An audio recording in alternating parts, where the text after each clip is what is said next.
বাংলাদেশে যদি কোনো ফেরেস্তারও অত দেন ও দেশ চালাতে পারবো না। কেন পারবো না? আমার বাংলাদেশের চেয়ে 116 গুণ বড় রাশিয়া। রাশিয়াতে মানুষ 14 কোটি আর বাংলাদেশে মানুষ 18 কোটি। আমার বাংলাদেশে সে 10 গুণ বড় একটা রাষ্ট্র আছে মরক্কো, ওই রাষ্ট্রের মানুষ 33 লাখ, 1 কোটিও না। এই দেশে যত মানুষ আপনার ঢাকা ফ্লাইওভারের নিচে আছে, মানে বালিশ ছাড়া ঘুম যায়। পৃথিবীর অনেক উন্নত দেশ আছে ইউরোপের, ওইসব দেশে তো মানুষও নাই। এই দেশ, তার মানে এই দেশটা ছোট, মানুষ বেশি। এই দেশে যেই রাষ্ট্র ক্ষমতা যাইব তারই ভুল থাকবো, বুঝছেন? এখন আওয়ামী লীগ রাষ্ট্র ক্ষমতায় আসলে দীর্ঘদিন, তারও ভুল আছে, অস্বীকার করার কিছু নাই।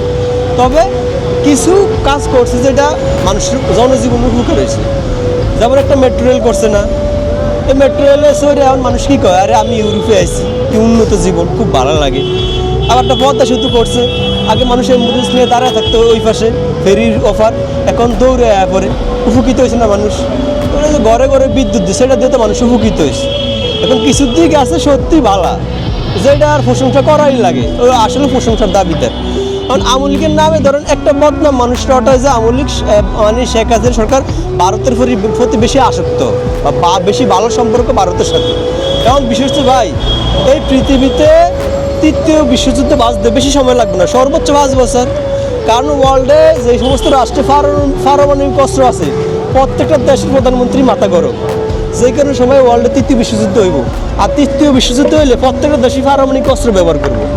ধরেন তৃতীয় বিশ্বযুদ্ধ হইলে, ধরেন যুদ্ধ বিধ্বস্ত হইলে পুরো পৃথিবীর 1/3 তো নষ্ট হয়ে যাবে পৃথিবী। ওই সময় একটা বোম যদি কোনো না কোনোভাবে বাংলাদেশে আইসা পড়ে, বাংলাদেশের মানুষ যাইবে এমন কোনো পথ আছে? আমাদের দক্ষিণে নাপ নদী আছে, যেটা মায়ানমার একটা বৌদ্ধ রাষ্ট্র, ও আমার জায়গা দিব না। আবার আমার সব সাইডে আছে কি ভারত। এখন একটা বোম যদি আল্লাহর কুমতন ভুলেও বাংলাদেশে আয় পড়ে, আমরা যে কোনো জামা এই জায়গা তো নাই, আসেনি নাই, জায়গা নাই। আর ভারত আমার পাশে, সব সাইডই ভারত, একটু সম্পর্ক থাকতেই পারে। কিন্তু কথা হচ্ছে গিয়া বাংলাদেশের মানুষ এটার ওভার কিছু মনে করে। আর এই যে প্যালেস্টাইন আজকে যদি আক্রমণ করে, প্যালেস্টাইনের পাশে ইয়েমেন আছে, সৌদি আরব আছে, আপনার আফগানিস্তান, পাকিস্তান, তুর্কিস্তান, কাজাকিস্তান, যত মুসলিম দেশ আছে, ইরাক, সিরিয়া, হ্যাঁ, লেবানন, জর্ডান, সব দেশগুলা এই আপনার এই যে প্যালেস্টাইনের পাশে আছে, ওরা যাওয়ার একটা জায়গা আছে।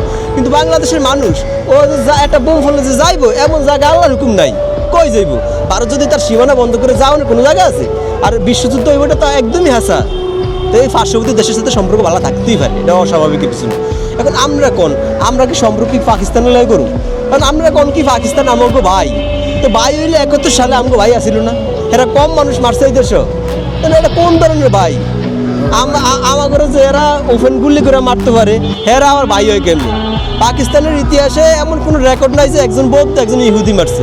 অনেক দেশের রেকর্ড আছে তারা মুসলমান টুকু মারছে, তারপর হেয়ারা ভাই হয় কেমনি? আমার এটা বুঝেই ধরে না ভাই। আমরা তো নর্মাল কাতারের লোক, আমার এটা বুঝে আসে না, বাকি আপনারা জানেন। এখন কিছু কিছু লোক হেয়ারা বলে আমগো ভাই।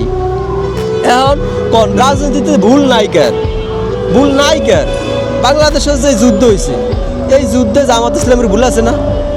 এই দেশের মানুষ যে সময় 11 নম্বর সিগন্যালে ডুবে মরে, ওই সময় জামাত তো মানুষের এন্ট্রিতে গেছে, মানুষের বিরুদ্ধে গেছে না?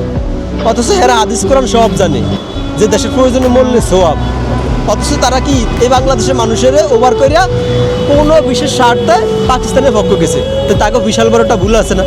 তারপরে যে জামাত ইসলাম বড় একটা প্রোগ্রাম করলো সোহরাওয়ার্দী উদ্যানে, এত কোটি টাকা খরচ করে এত বড় একটা প্রোগ্রাম করলো, অথচ গজল গাইলো, সব করলো, কিন্তু জাতিসঙ্গীত গাইলো না। এরা আমার মনে হয় এরা মুক্তিযুদ্ধটা মানতেই রাজি না। জাতিসঙ্গীতটা গাইলে কি হইতো? ওই তো মাসের কথার তলে পড়তেন না। এই জন্য ভাই বলি কি, বাংলাদেশের সমস্ত রাজনৈতিক দলের ভুল আছে। আমি ঠান্ডা মাথা যদি চিন্তা করি, মানে কেউই পরিপূর্ণ শুদ্ধ না। যেমন সব দলের ঠিক আছে, মানসি ভুল আছে, কিন্তু আমাকে বিপ্লবের পরে যে এনসিপি দল গঠন হয়েছে তাকেও ভুল নাই, তারা একদমই নিষ্পাপ। কিন্তু আজ জনগণের জিজ্ঞান তো এনসিপি সম্পর্কে মানুষ বকা দিব, কারণ এনসিপি ভুল নাই। আপনি দেখেন না এনসিপির নেতা কী অবস্থা। এমন রাতারাতি যদি কেউ পরিবর্তন হয়, মানুষ তো কইবই যে আপনি টেয়া পয়সা কই পাইছেন, কইব না? তখন আমি রিক্সা চালে আমার অবস্থা এরকম, আর পরিবর্তন হয় না। কিন্তু ভাই তোরা ওই যে একটা লোক ধরা খাইছে চান্দাবাজি করে, এর বাপও রিক্সা চালায়, তো 1 বছরের মধ্যে এই বিল্ডিং কেমনি করে? আল্লাহ হেরে টেয়া দিচ্ছে, আল্লাহ আম করে তো করে টেয়া দিতে পারে না, হেরে এত ভালো জানি। তো এরকম চৌকের যায়, মানে খুব তাড়াতাড়ি যদি আপনি চেঞ্জ হয়ে যান, মানুষ ভুল ধরবো না। তারপর শুধু একজন নেতা নেই, সবাই তো তো এমন তখন ভুল নাই কার। কারণ আমি শুধু এক পক্ষের কথা কইলে আমার কি লাগবে? সবারই তো আমি এই দেশে ভুল আছে। এদেশে আসলে এই কোনো দলের নাম কেউ যাইব না যে এই দলরা ভুল আছে, সব দলেরই ভুল আছে। আর এই দেশে ভুল থাকবো, এই দেশ ছোট, মানুষ বেশি, বুঝছেন? কেন ইয়া করার কিছু